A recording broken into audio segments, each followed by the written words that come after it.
Sarah Grable, co-owner and operator of Wild Caraway here in Advocate Harbour. We've been in this area since 2007 and we've had Wild Caraway restaurants since 2009. It's kind of nice to be out here. My name's Andrew Aitken and I'm the chef and co-owner of Wild Caraway restaurant. And we've been hosting the foraging dinner since 2010. Dinner is essentially about us taking foods that are more work than going to the grocery store, more flavor diverse than perhaps what you can get at your grocery store, and presenting it in a way where people go, I would eat that, or why don't we eat that, as a question. Oh my God, I never thought of, I drive past those all the time. I didn't know I could eat them. Or we pull these out of, or I used to pick this as a kid in the driveway or in my yard. Why don't we eat these? There's that palate diversity. Working in restaurants it's hot and it's loud and it's focused, and it can be a lot of standing in one place, working above your waist kind of thing.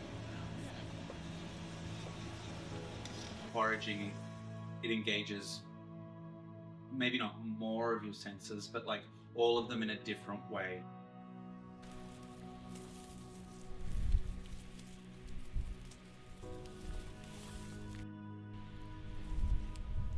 Originally, when we first moved to Nova Scotia, we ran a restaurant in Spencer's Island, so 7 kilometres from here, in the next cove. While there, we were introduced to samphire greens that the locals call crow's feet, and goose tongue greens, the seaside plantain.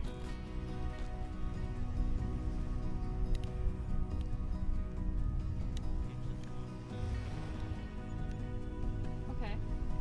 They weren't items that were commonly available anywhere else I'd ever cooked, and so it was a fun new ingredient.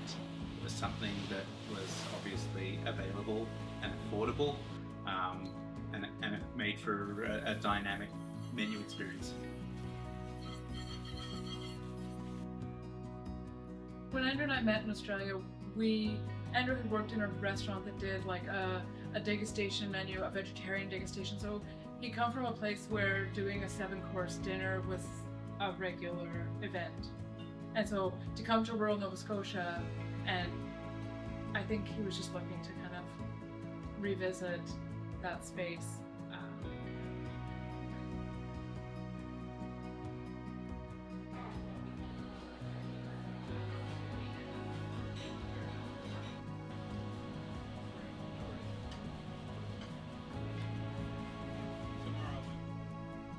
The foraging dinner has kind of fallen into a more comfortable stride where it is,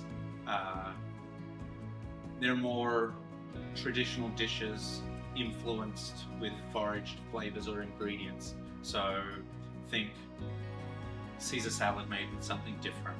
It's both familiar and foraged at the same time, and we do that across the board. So we made rocket pops with foraged flavors. We've made chocolate truffles flavored with a foraged ingredient. I feel like over the years I have become more attuned to the seasons because I'm focusing on the growth and development and identification of the specific plants that I'm looking for, ones that they're kind of like my friends and family, so I'm waiting for them. Sometimes they turn up early, sometimes they don't. Sometimes you're waiting for them, right? And it's just one of those things, whereas the everyday person maybe doesn't necessarily notice that.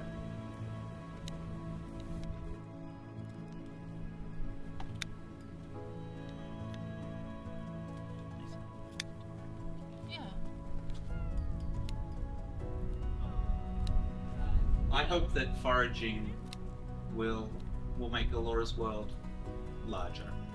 I hope it'll Very interesting. Yeah, it'll help her identify things that maybe other kids would not know exist, and it'll help her understand nature, appreciate nature, which I think is almost more important than understanding it, and broaden her palette for flavors and textures.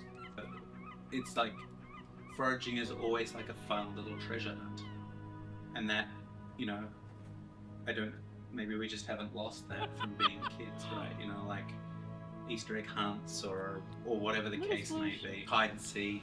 It's that kind of thing. Most of these things don't present themselves in such an open form. Like, we've spent years foraging here to know where we can get certain things reliably. Obviously, those things change. They do change. You know, the ocean changes, like sand dunes move, etc. So where seaweed was growing, next year maybe it's not there. A storm comes in and completely erases it. So you have all of this diversity, and it makes it dynamic and a fun, rewarding treasure.